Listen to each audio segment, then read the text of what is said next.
Salut tout le monde, c'est Lucie, j'espère que vous allez bien. Aujourd'hui, on s'attaque au dernier des cyniclons. J'ai nommé Sardone ou Paye en anglais. Personnellement, je l'appellerai Sardone. Attention, il va y avoir des spoils, donc j'espère que vous êtes prêts et c'est parti.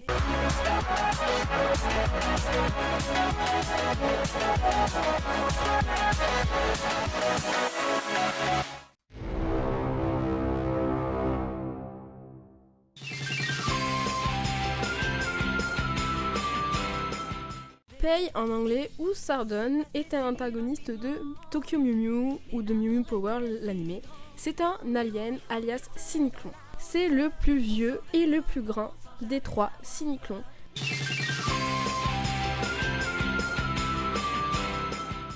Sardone est l'apparence la plus masculine et la plus humaine entre guillemets des trois aliens. Il a les cheveux violets gris, les yeux indigo avec les pupilles allongées. Il a les cheveux attachés d'un côté, mais de l'autre, il a une sorte de petite mèche. Il porte un débardeur noir qui possède une partie violette avec un col roulé. Il a un pantalon noir bouffant, de la même couleur que son haut. De toute façon, les cyniclons sont toujours assortis vestimentairement parlant. Comme les deux autres, il a des brassards au niveau des jambes et des bras. Il possède les oreilles pointues qui est un signe significatif des cyniclons. Et il est le plus grand des trois.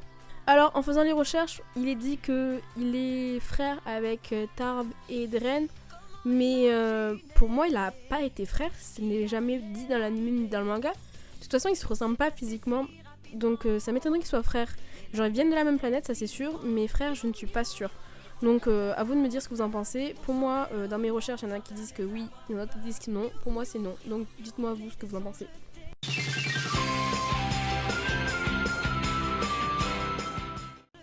C'est le plus mature des trois cyniclons. Il ne plaisante pas beaucoup et il est très intelligent, notamment en calcul. Il est le dernier à avoir arrêté à obéir à son maître parce que tout simplement c'est le plus mature, donc pour lui c'est son travail, alors que les autres ils sont plus dans les émotions, le ressentiment, alors que lui, pas trop finalement, même si, on le souligne, il a arrêté d'obéir. C'était quand même un trait très important. Il ne montre presque jamais ses émotions et il peut se montrer même très très cruel, car par exemple il tue entre guillemets, aucune preuve est certaine. Même s'il peut se montrer cruel, il peut avoir bonté, un grand cœur, parce qu'il se sacrifie aussi pour sauver les Mew Mew. C'est sa façon de se racheter entre guillemets. Finalement, qu'est-ce qu'on en conclut de ces trois aliens, c'est qu'ils ont tous des grands cœurs, qui sont un peu quand même fous, ils font leur travail, mais à la fin finalement ils se sacrifient. Tous les trois font un sacrifice pour aider les Mew Mew, pour les sauver.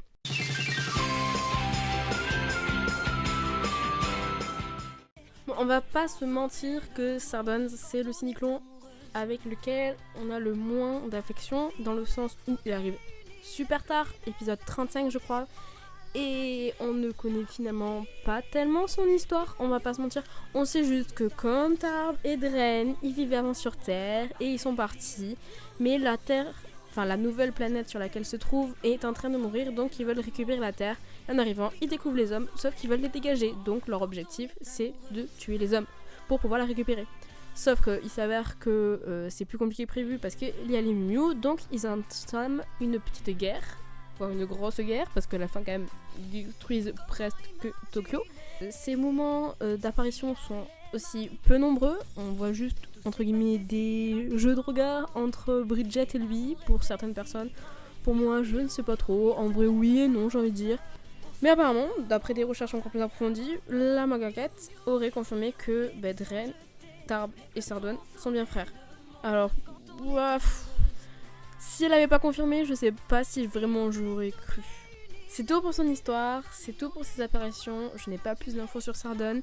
On en a très peu. Si vous en avez plus, n'hésitez pas à me dire en commentaire. La seule chose qu'on sait encore en plus qui pourrait vous intéresser à la limite, c'est ses pouvoirs. Ses pouvoirs sont, disons, aussi tout à fait simples. Il utilise la météo grâce à ses éventails. Il peut envoyer du vent, des éclairs et de la glace. J'espère que cette vidéo vous aura plu.